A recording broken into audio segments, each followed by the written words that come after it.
Uma pergunta que eu tenho está relacionada ao meu passado. Eu definitivamente cresci como ateu e continuei ateu por alguns anos durante a faculdade.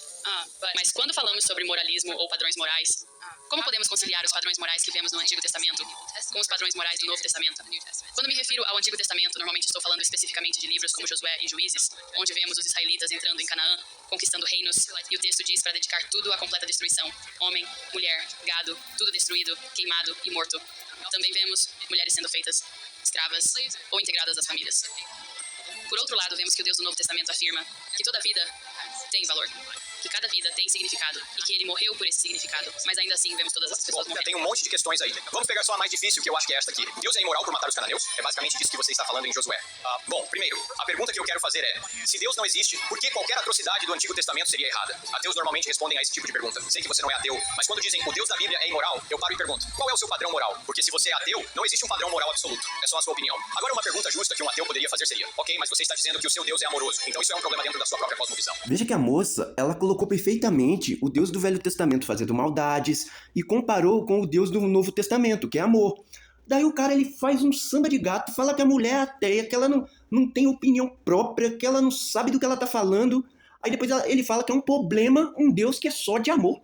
Mas tá escrito, né? Tá escrito já que a condenação é esta, que a luz veio ao mundo, o Messias, Jesus, e os homens amaram mais as trevas do que a luz. Tá escrito. O cara fez um samba pra não gostar de Jesus. Porque a mensagem que ouvimos desde o princípio, ó, é essa, que nos amemos uns aos outros.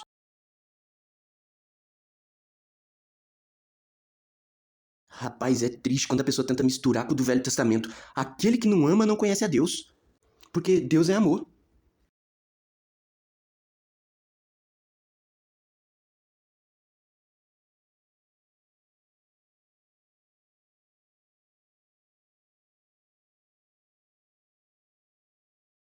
Então a próxima pergunta que faço é: Deus é arbitrário ou ele dá razões para julgar as pessoas no Antigo Testamento?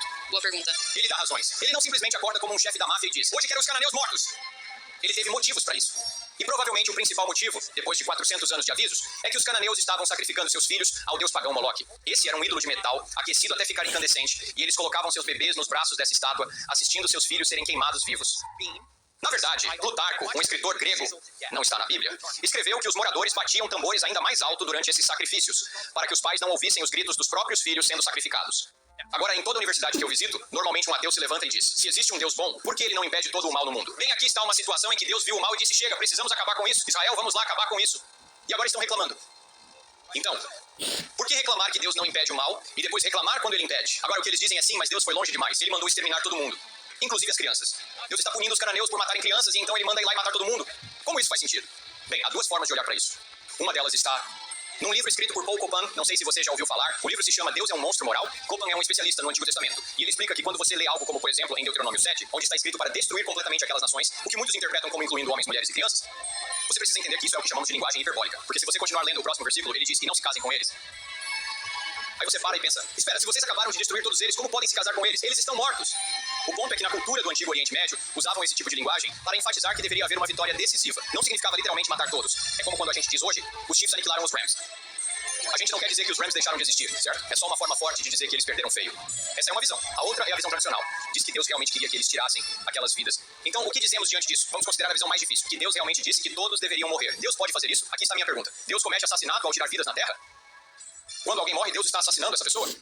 Não, Deus não pode ser acusado de assassinato, porque ele é o criador da vida. Então, quando ele tira a vida de alguém, essa decisão pertence a ele. Ele pode ressuscitar a vida, nós não podemos. Nós não temos autoridade para tirar a vida, mas Deus tem. Então, se Deus quiser tirar a vida de alguém, ele pode. Se tiver um motivo para isso. Ele pode até explicar o motivo, ou não, mas ele tem autoridade para isso. Na verdade, se o cristianismo for verdadeiro, as pessoas não morrem de fato, elas apenas mudam de lugar, certo? Elas passam de uma vida para outra. Então, Deus tem o direito de levar alguém para a próxima vida, seja essa pessoa uma criança de 2 anos ou um idoso de 82. Deus pode fazer isso, nós não podemos. Agora, mais uma coisa sobre isso, Paul Copan entra em muito mais detalhes do que eu aqui. Mas um ponto adicional importante. Precisamos reconhecer que a teocracia do Antigo Testamento foi algo único e temporário. Não era o ideal eterno, mas um meio para chegar a uma nova aliança. Deus queria levar o povo prometido à terra prometida para que, a partir deles, viesse o Messias prometido. E esse Messias seria uma bênção para todo o mundo. E se ele deu 400 anos de avisos aos cananeus, que praticavam coisas detestáveis, e mesmo assim eles não pararam, então, com criaturas livres, a única opção de Deus naquele ponto era usar a força para expulsá-los. E aparentemente foi isso que ele fez. Deus pode fazer isso. Nós não podemos. Mas Deus pode.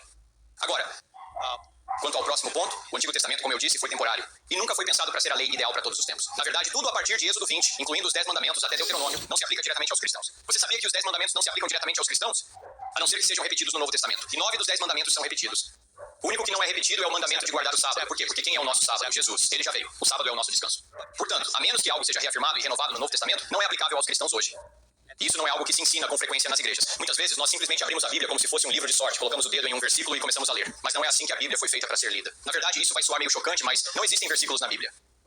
Você sabia disso? Não há versículos na Bíblia. Os versículos foram adicionados há cerca de 500 anos para nos ajudar a localizar os textos. A vantagem dos versículos é que nos ajudam a navegar pelo texto. A desvantagem é que tendemos a pensar que esses versículos são como verdades isoladas que podemos aplicar fora do contexto. Mas essa não é a forma como a Bíblia deve ser lida. O único lugar onde isso pode funcionar é em Provérbios. Na maioria dos outros casos, você precisa entender o contexto e o que está acontecendo na passagem. Faz sentido? Sim, senhor. Ok. Tem muito mais sobre isso no livro, por sinal. Por favor, leia o livro. Não o meu. O livro de Paul Copan, chamado Deus é um Monstro Moral.